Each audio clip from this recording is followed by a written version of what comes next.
Salom, men doktor Atkishvar Sharma. Men plastik jarrohman va so'nggi 15-20 yildan beri amaliyot bilan shug'ullanaman. Ko'p klinikalarda ishlab, ish tajribamni oshirganman. Asosan mikrovaskulyar jarroh sifatida onkojarrohlar bilan hamkorlik qilib, yuz va ko'krak rekonstruksiyasi hamda boshqa onkologik nuqsonlarni tiklash bilan shug'ullanaman. Bundan tashqari men kosmetik jarrohlik, suyak rekonstruksiyasi, tug'ma lab yoriqlari operatsiyalari va kraniofasal jarrohlik bilan shug'ullanaman. Bundan tashqari vitiligo uchun melanotit ko'chirish operatsiyasini ham amalga oshiraman. Ushbu texnika bo'yicha uzoq yillik tajribaga ega bo'lib, ko'plab vitiligo bilan kasallangan bemorlarni davolaganman. Men O'zbekistonda bo'lganman. O'zbekiston juda ham chiroyli mamlakat. Toshkentdagi klinikalarning birida 15 tadan 20 tagacha bo'lgan melanotit ko'chirish operatsiyasini bajarganman. Ba'zi bemorlar ushbu operatsiyadan juda yaxshi natijalar olishdi. Men O'zbekistonga muntazam ravishda melanotit operatsiyasi uchun boraman. Agar sizga O'zbekistonda melanotit ko'chirish kerak bo'lsa, mening tashrifim paytida kelishingiz mumkin. Plastik jarrohlik nima va u kosmetik jarrohlikdan qanday farq qiladi? Plastik jarrohlik bu jarrohlikning bir sohasi bo'lib, unda tananing bir qismi yo'qolgan, masalan, qo'l, barmoq yoki yuz deformatsiyasiga uchragan, ko'krak, qo'l kabi a'zolarni yo'qotgan bemorlar bilan shug'ullanamiz. Bundan tashqari, jarohatlar, kuyishlar, deformatsiyalar yoki tananing turli joylarida yaralar bo'lgan bemorlarni ham davolaymiz. Bu muammolar turli sabablar tufayli yuzaga kelishi mumkin. Jarohatlar, shikastlanishlar, o'q jarohatlari, sanoat avariyalari, kuyishlar, diabet va boshqa kasalliklar. Plastik jarrohlik shunday holatlarni tuzatishga qaratilgan. Kosmetik jarrohlik bemorlari asosan tashqi ko'rinishni yaxshilash yoki chiroyliroq qilishni istagan odamlardir. Bu yuz tuzilishini o'zgartirish, ko'krak, qorin, son yoki boshqa joylardagi yog'larni olib tashlash yoki shu qismning estetik ko'rinishini yaxshilash kabi jarrohlik amaliyotlarini o'z ichiga oladi. Eng keng tarqalgan plastik jarrohlik amaliyotlari qaysilar?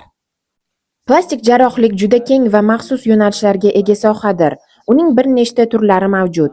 Yuz sohasida eng keng tarqalgan operatsiyalar kesilgan jarohatlar bo'lib, dunyo bo'ylab eng ko'p bajariladigan plastik jarrohlik amaliyotidan biridir.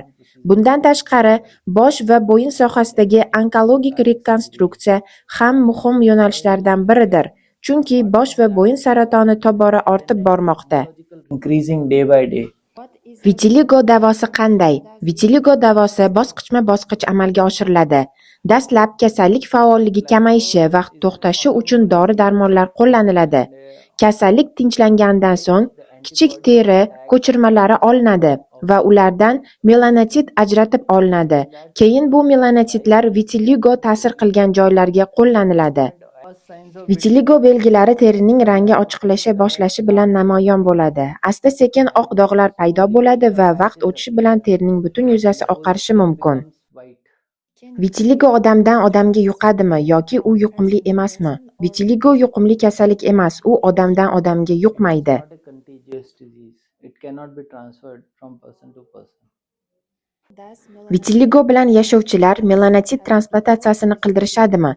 Ba'zi odamlar bu muolajani tanlashadi. Kasallik tinchlangandan so'ng faol bo'lmay, bemor ko'p dori-darmon iste'mol qilmayotgan paytda melanotit transplantatsiyasi amalga oshirilsa, teriga joylashtirilgan melanotitlar o'sib, tabiiy teri rangini tiklaydi.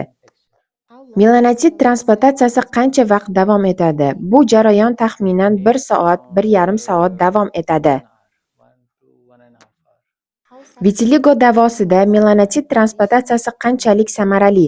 Agar to'g'ri tibbiy ko'rsatmalar asosida va to'g'ri usulda bajarilsa, melanotit transplantatsiyasi juda muvaffaqiyatli operatsiya hisoblanadi. Melanocyte transfer is a very successful surgery. However, Agar u to'g'ri bajarilmasa, bemorda kasallik faol bo'lsa yoki jarrohlik asoratlari yuzaga kelsa, u holda bu davolash usuli samarali bo'lmasligi mumkin. Agarda birinchi urinish muvaffaqiyatli bo'lmasa, transplantatsiya takrorlanadimi? Ha, u qayta amalga oshirilishi mumkin.